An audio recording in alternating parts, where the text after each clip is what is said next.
Mapagpalang araw po sa inyo lahat, aking mga kapatid sa Diyos, Ama makapangyarihan sa lahat. Marahil nagtataka kayo bakit nakabonet ako at saka naka-sweatshirt po ako. Kasi ngayong umaga po, napakalamig po dito sa aming lugar. Dahil ito po ay talagang mataas na lugar po. No? Nasa overlooking place po ako ngayon. Dahil napakababa po ng Metro Manila, pero ang tatalakayin po natin ngayon about din po sa 666 mga kapatid, na dapat hindi po matatak sa ating ulo ang 666 na yan at saka atin sa mga kamay. Pero bago lahat, itaas po muna natin sa Ama ang gawain ito. Sa ngalan ng Diyos Ama, Diyos Anak, Diyos Espiritong Banal. Ama ko, Diyos na makapangyarihan sa lahat, kami po ay nagpupurit, nagpapasalamat po Ama sa inyo pong walang hanggang pangangalaga sa amin lahat, na maiwas kami sa lahat ng uri po ng kapahamakan o kasalanan. At nawa Ama, sa tulong po ng inyong buktong na anak na si Jesucristong aming Panginoon. Amen, Amen, Amen. Sa ngalan ng Diyos Ama, Diyos Anak, Diyos Espiritong Banal. Amen.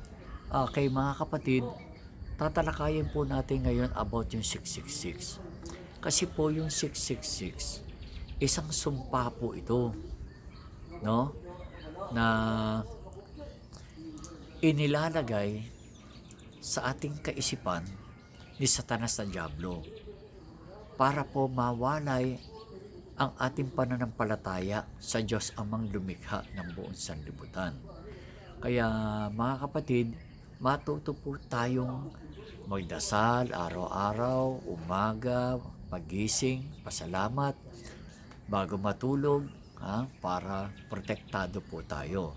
Kaya mga kapatid ko, may kikwento ako sa inyo about to sa panahon ng araw na meron sumpa na tinatawag na sakit na ketong. Yung sakit na ketong po mga kapatid, isang uri po ito ng sakit na ang tawag nila sa sakit ito kasalanan. Kaya mga kapatid ko, kaya ang kasalanan pong ito, mga kapatid ko, ang mga gamit ng mga taong may sakit na ketong, lahat po yan sinusunog. Pati nga ang kanilang ari-arian, sinisira ng mga tao. At sila po, wala na silang malugaran, kaya yung mga may sakit na ketong po ay napupunta sa mga lugar na malayo po sa mga tao pong walang kasalanan, hindi makasalanan. Pero mga kapatid, dumating din ang oras na nagsisisi na ang mga taong ito na may sakit na ketong na mapatawad sila sa kanilang mga kasalanan. Isang araw, pinuntahan sila ng ating Panginoon Jesus. Kinausap, nagpapatira pa po sila para po humingi ng tawad sa Panginoon Jesus. Dumating po ang oras ng banal na awa ng ating Panginoon. Nakatingin sila sa mukha ng Panginoon ng paghingi ng pagsusumamo, paghingi ng tawad. Hinipo po sila ng Panginoong Jesus. No?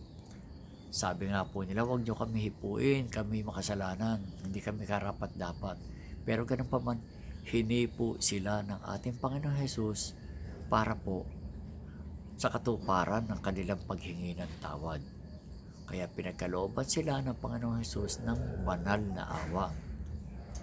No? Hiniling ng ating Panginoong Jesus sa kanyang Ama, no? Sa Diyos Amang makapangyarihan sa lahat, na mapatawad tayo sa ating mga kasalanan. Kasi po talagang walang ibang daan kung hindi ang ating Panginoong Jesus.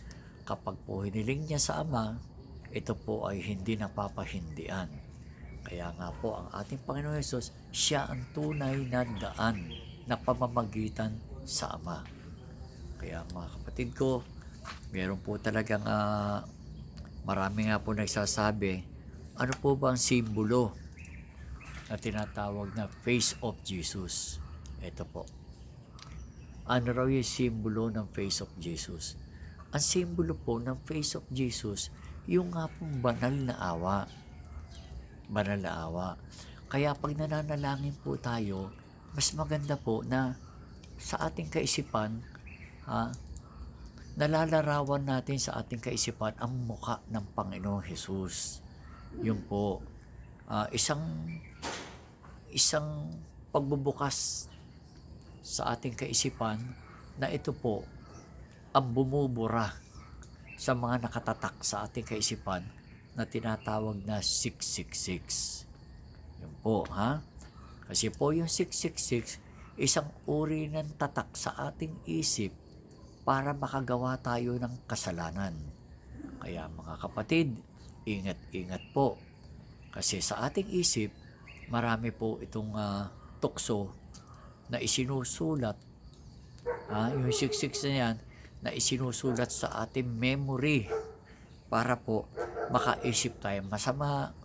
Kaya po yung iba, di ba? May mga pagnanais, kung ano-ano iniisip na masama sa ating kapwa. At iniisip niya lahat po ng uri ng kasamaan tumatatak sa kanyang isip. Yung po yung tinatawag na 666 na natatatak sa ating isip. Hindi po ito tinatatak na tato o something na tinatatak. No? Kaya nga po sinasabi, itatak mo sa iyong isipan na ikaw ay lagi sumusunod. Ganun po yun. Itatak sa ating isipan. Kaya po, kapag naatatak sa ating isipan, puro masasama, ang ibig sabihin nun, tumatatak na yung 666. Kapag naghari na po yan sa inyo, no? Hindi na po kayo muling makakabalik sa tahanan ng Diyos Amang makapangyarihan sa lahat na ating pinanggalingan. Kaya mga kapatid, pagpalain po kayo atong umagang ito, no? Dapat po sikapin natin magkaroon po tayo ng pananggalang espiritual para po maghari ang banal na kapangyarihan ng Ama. Kaya napakahalaga po magkaroon tayo ng pananggalang. Halimbawa po ito, no? Yung tinatawag po na one set, no? Ito po yung one set Ito po yung one set. Napakahiwaga po ng one set na ito para po sa kaligtasan ng ating kaluluwa. Kasi po, kapag may one set kayo, magkakaroon kayo ng devotion sa Diyos Amang makapangyarihan sa lahat. Ang devotion po natin doon ay sumunod sa kanyang kalooban at gumawa ng mga kabutihan sa ibabaw ng lupa. Devotion din po natin, manalangin sa atin, sarili, at manalangin sa kaligtasan ng marami. Tayo po ang magiging kasangkapan ng Ama para po sa kaligtasan ng karamihan at kaligtasan ng ating mga kaluluwa. Napakahiwaga po ng miraculous healing pendant na ito. Dati po maliit, ngayon medyo malaki na po. At pag galing po sa akin, kumakalog po ito. Meron pong mahiwagang bato sa loob. Kumakalog po yung ating miraculous healing pendant. Ngayon naman yung lightning stick naman po, napakahiwaga po rin ito para po takot po rito kasi ang kapangyarihan po nito ipinagkalooban po ng Ama na inatas niya sa God of Thunder na si Zeus, nangangalaga po.